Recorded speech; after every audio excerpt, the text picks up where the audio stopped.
Pick it up from right there. Now I want to tell you all the details, because if you read the first chapter for free, then you know you get the it'll play out better. But the bottom line is we had a psychic there. The psychic was flipping out. I put the psychic in the truck because she was saying we're all going to die, something's going to happen, right? And all these lights are popping up, and so we're packing up, and this is like 10:30 at night. We're packing up to get out of this area, and this is over near Ouray, Colorado, up on a mesa that's we're miles in, and as we're packing up, we hear this horrific scream, this animal's running for its life, screaming, ah! And it's getting louder and louder. Now we're in an open meadow surrounded by pine trees. We're above the aspens, so we're way up there, and something's running towards us, running for its life, screaming and screaming, and right in the middle of the scream, dead silence. Ah! Something took it down and killed it, and then everything just went dead silence. Now, before that, all my cameras, the batteries had discharged within seconds, and I was concerned about my truck battery, so I had the truck running. I had the psychic in the truck. She was flipping out because she said we're all going to die, and she's sensing all this stuff, and we're trying to get out of there. And now we have something that just took down a large animal heading our way. And I had my buddy Joe Fex, and I had a 40 caliber Glock strapped to my hip, and I said, whatever took down that animal, this gun isn't big enough. So I said, let's get the hell out of here. And that, I relive that every now and then, because that was probably one of the most terrifying ones, because it was a complete unknown. We had a UFO event that turned into a possible mutilation. Something took down. And then you hear the cases about humans being mutilated. So you have to take care of yourself. It's one of these things where when I was a deputy and someone would we would be code 3 chasing somebody and they go into traffic, well, we'd stop the pursuit, because it didn't make sense for someone that you're going to pull over for a traffic violation, put someone's life at risk. Right. So you just call it off. And then so we would say, catch you later. Right. Yeah, we had your ID, maybe we had your plates, we'll catch you later. But we're not going to jeopardize anybody's lives over something silly. Through a stop sign. Sure. Well, it's the same thing if you follow. Well, we'll do another investigation later. I just want to make sure I'm around to do it. So you've got some night vision goggles. What's the weirdest thing you've seen with your night vision? And do you see as many things as Jimmy Church says he sees? He says every time you look, there's always something up there. There's some interesting things. I've seen lights in the skies, but everything, it's because I'm very analytical. It's debatable. I can tell you the funniest thing I've seen that I like to joke about. I was in an area where there was cattle mutilations, and then there was a triangular sighting. And I'm out there by myself, and this is like 1:30, 2 o'clock in the morning, and I have my night vision out. And I'm scanning around like this, and I see 2 eyes, because this, my night vision, this particular one was a 2X. And so it was magnified, and I see these giant eyes staring right at me, and I fell back on my truck because I was outside, about had a heart attack. A damn cow had walked up, and I'll never forget that, because that way, I came to terms that an 1,100-pound cow could sneak up on me, and they can, they're quiet. That was the funniest thing. As for lights in the sky, you see a lot of stuff. With night vision, and most of the stuff I see, I'll be honest with you, satellites. I haven't seen anything that changes direction under night vision.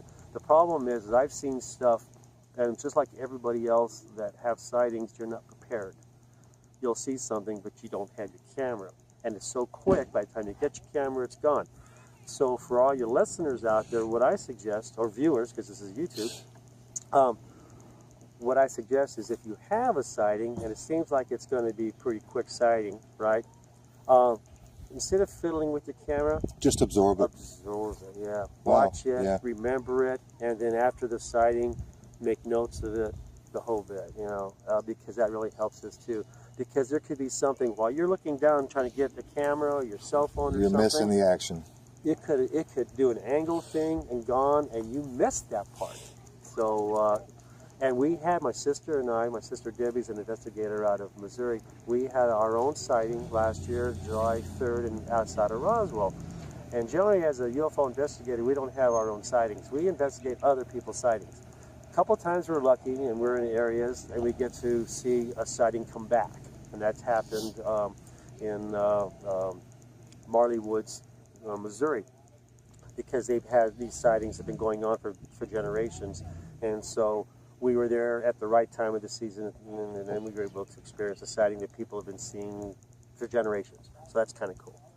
But most of the time, when you see something, you're not prepared. You know, you see craft, and you're driving an RV and you see a craft. What the? Wait, I'm driving. I can't pull it. You know, by the time it's, you know, you pull off the road and get your video camera or something, it's gone, right? Yeah. So, like you said, just experience, absorb, sighting, remember what you saw.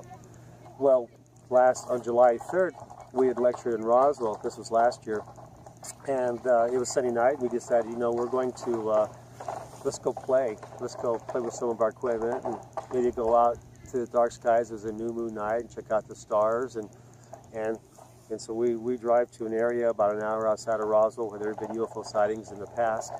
And as soon as I pull my truck up off of a county road, I go to set the tailgate down, because we're just going to sit and bullshit and talk about, you know, what we've done so far that year. And you know, because she does investigations in Missouri and me in Colorado, and that's our time to, you know, to catch up. And I saw a flash of light in the sky, and I didn't think much about it, because I go, oh, that was kind of cool. Because in Colorado, we could have been a shooting star. Yeah, but and in Colorado, well, I've been out in San Luis Valley so many times doing investigations that we get shooting stars come right towards you, and so you don't see. You don't see it until you see the flash, and then it's over. You see the flash. Yep. You don't see the streak. Yeah. Because it's coming at you, and I just assumed that's what it was. So I have my truck. This was last year. This was a new Ram Rebel, you know, Ram 1500 Rebel, and I want to say that because this particular truck, when you touch the handle, it unlocks doors for you. So there's, you know. So that has to do with impedance from your hand touching the door, or you just touch the handle and you can unlock it. You have to have your key fob with you, obviously. Right. So that's going to play in a little bit. So here's my truck. Here's my truck right here, and my sister and I are just over here to the side. We're a few feet away. And I'm going, hey, I got to show you something, Debbie. I added these new LED lights in the front. Like, instead of the old KCs, these are bright LEDs. And I turn them on and off, and it lights this place up. And I'm like, yeah, that's pretty cool. And I said, check this out. It has a strobe function. So, and it's remote control. So I'm outside my truck. My truck's probably 6-7 feet away from us. And I hit the remote control for the strobe function. It goes flash, flash, flash, flash, flash. Immediately, we got 2 responding flashes. Oh, wow. And it responded to that. And I looked at my sister, and we're looking at it, and I'm going, what the hell just happened here? And the flashes were brighter than Venus and Jupiter. It was a very, very bright flash. And I'm going, Jesus Christ, what the hell? What was that? You know? And then my sister, do it again. So I strobe it again, and at the end of the strobe, 2 responses. Wow. Just again. And now, my sister and I are talking, okay, what do you want to do? I don't know. I'm going to get my equipment, pull it out. She goes, no, because we might miss it. You know, let's watch it, look for up there and see if we see anything for a bit first. Because, you know, if you grab equipment right now, because my equipment's in boxes in the back of my truck, because I hadn't set up yet. And this is happening within, you know, a minute, 20 seconds, you know, the first and second flash. I'm going, she goes, look, practice what you preach, you know. We're not set up for this, so let's see what happens. And I'm going, yeah, I totally agree. And what do you think I should do? She goes, well, I don't know. I go, you want me to flash again, see if I get another flash? She goes, yeah, why not? I strobed it again, and 2 more flashes. The magic number's 3. Right. Because then I grabbed my equipment. I brought my night vision binoculars out. I'm going, oh, bullshit, I'm out of it. And I'm grabbing all of this stuff. And she's using her camera, but because it's so dark out there that even with her night vision camera, she can't pick up starlight. I had a camera in my truck I could do that with, but you have to set the camera on a tripod. You have to turn it on. You have to put it on super night shot. And you have to let it sit there for a little bit to absorb. It's like a long light. exposure. To let the light in. It's a digital video, right? So I could shoot. But movies, it's still an exposure. But you have to let it expose. So there's a little bit of setup time. You just can't turn on and get something. Yeah. And so I grabbed that, but I grabbed my binoculars first. I have night vision binoculars, night vision. I'm looking, and I can't see anything up there, nothing up there. So I strobe the lights again, no response. So the magic number is 3. Was it looking for a proper response? Was it looking for, did I not give it the proper response and it went away? I don't know. Or where did it go? We have theories now what happened, but this is where it gets weird. But that wasn't weird enough. I just had communication with something up in the sky. How high was it up in the sky? How big was it? Complete unknown. Because as an investigator, we've learned that when you're looking at something in the night sky, human eyes cannot. Yeah, just like today's lecture was done. So, yeah, we were at a lecture earlier today that the photo analyst for MUFON International was doing a lecture, and he says, our eyes can only discern 200-300 feet, or understand what we say. When you see something in the dark sky, night sky, and you see a flash, and no reference, you have no references at all. You don't know how big it is, you don't know how far away. It's all speculation. Unfortunately, whatever you tell me, it's just anecdote. Opinion. It's conjecture, and it's nothing more. That's it. The best I can do is it's a good sighting. Right? So I can't tell you how big this thing was. I'll let you know what I think later. So try to figure this out. A car comes by. I see a truck. My sister sees a car. It just comes by. We're on a. Here's the county. Here's the little highway, 2-lane highway.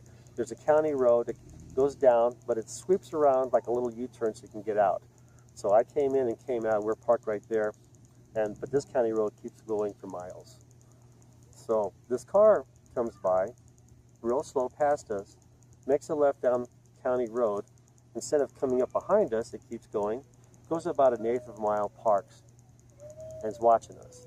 So I swing my, what the hell was that? So I swing my binoculars over, and a figure gets out, and he's watching us. I see a truck. My sister sees a car. We see 2 different vehicles. We're still debating what the hell happened.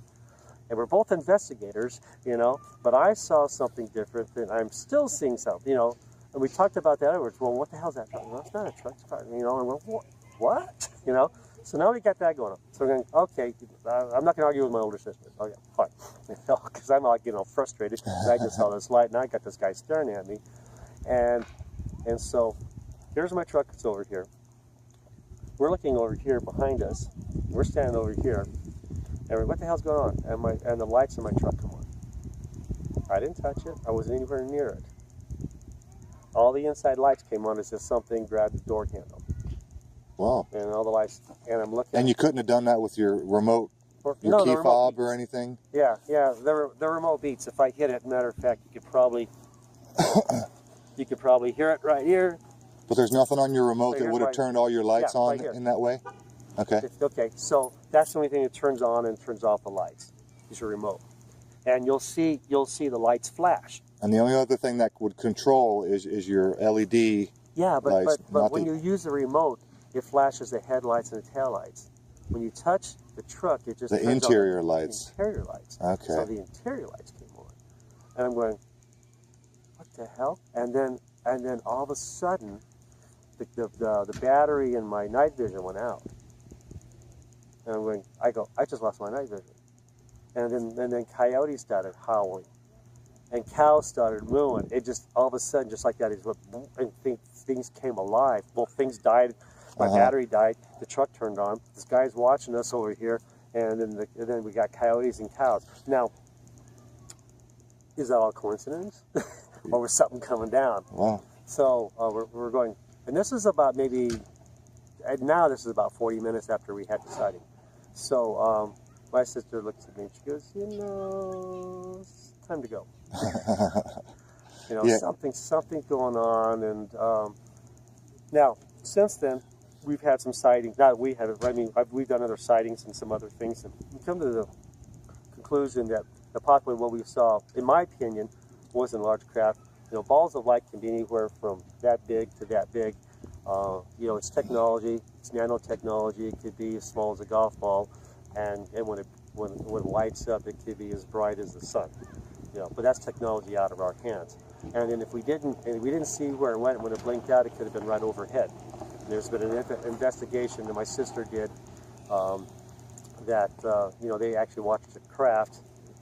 Her witnesses watched a craft fly over a vehicle, and well, it blinked out, and they were looking with it with a spotlight. And as it turns out, the top of the vehicle had a high EMF. So when it blinked out, it went over the vehicle. It was watching them, and they're still looking, you know, because looking for it over there. We're stupid humans, you know. You know, there it is over there, and this over on top of us just laughing, right?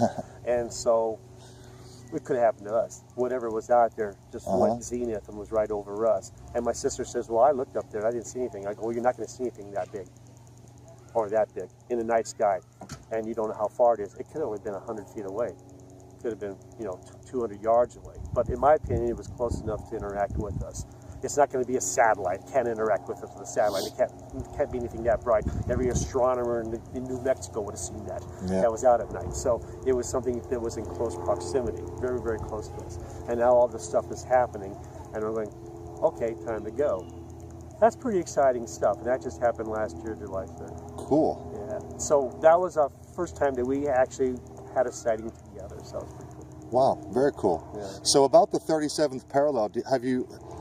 I mean, you've had that theory now since what, 2011? Yeah, somewhere around. Well, actually, it goes back to 2006. Oh, okay. It started, but all right. Well, okay. So, well, then what? 10, 11 years? Have you? I mean, have you contemplated? I mean, have you come to any kind of conclusions as to why? You think it's a ley line? You think it's Earth grid? I mean, why this UFO 37th parallel highway? You learn more and more. The 37-degree latitude theory. It's really interesting. For some reason, people are deficient in vitamin D above it rather than below it. Sure. So there's something else going on. It has to do with the way the sun hits, but maybe it has to do with the angle. I mean, this is stuff that we're still looking. You know, rotation of the Earth. And northern latitudes, it's colder. People don't spend too much time outside. You know. Yeah, but there's that. Yeah, I looked at that. I looked at weather patterns. I looked at magnetic fields. I'm just talking human habit. Human habit. Yeah, but the northern. But it turns out, yeah, and that's true. That's true. But you would assume that the more you spend in the sun, and I brought that up with the doctor. Well, my own doctor, and they said no, it has to do. I don't know. You know, that's really not the case, because the study is just that Eskimos would be, you know, way vitamin D deficient, but that's not the case. But that was one of the things that we were bringing up. But then I started looking at the majority of aquifers in the United States. You can hit 90% of the underground water on the 37th degree latitude. Really? Yeah. Now, what's interesting about that, too, is all the cattle mutilation investigations I've done are near water sources. Right. A lot of the balls of light that are seen by ranchers are near Sure. Sightings and abductions are always near water. So for whatever reason, that phenomenon likes water. And one theory could be hydrogen. Mm-hmm. You know, rather than scooping up water, maybe they're taking the hydrogen. They can get oxygen all they want. They can get hydrogen. There's water moisture. There's vapor, water moisture in the air. I mean, if they could get it anywhere. But for whatever reason, they like. And then we have the whole underwater bases and all kinds of stuff. Right. So that's just a theory. You know, there's caverns. There's major caverns along the 37th degree latitude that would be easy to have bases in. There's underwater sources in the caverns, so you'd be able to drink water. Then you have the underwater aquifers on top of that. I mean, you know, it's really interesting. I mean, we tracked back a cattle mutilation event that made the local news back in like 1890s or something, and there was a UFO, and they left 2 dead cattle void of blood, and made the local paper, and it was on the 37th degree latitude in Missouri. So, you know, this isn't anything new, and it takes time. I mean, once I came up with my latitude theory, after I thought about it, wrote the blog on it, then I did a press release on it. It wasn't until it got public exposure, you know, from the first couple minutes of the first season of Unexplained Files, and then the whole second season where I had a whole hour, and so you get a little more information, because you get information from people. They're going, oh yeah, this happened there, but this, because you don't know that, you know. Information on the highway is really good right now, because now we're communicating, but there has to be a reason for communication. You have to be sparked. to say something, right? Mm-hmm. You just can't go around asking everybody. I don't have the time for that. And so now, since the book, it's happened again. So I get a lot of information. When the book was released and when the paperback released, and it'll go again if the movie gets done. And hopefully we'll get enough information and we'll figure out what's going on. Don't know. But that's the exciting thing about ufology is it's the unknown, and it's to drive to achieve the understanding of the unknown. And whether or not, if you figure it out or if you don't figure it out, it's one thing. But if you start to understand it and you become comfortable with what's going on, then that might be satisfying for you. But Close Encounters, and we're here at Devil's Tower because I'm lecturing at the 40th anniversary Close Encounters event in Hewlett.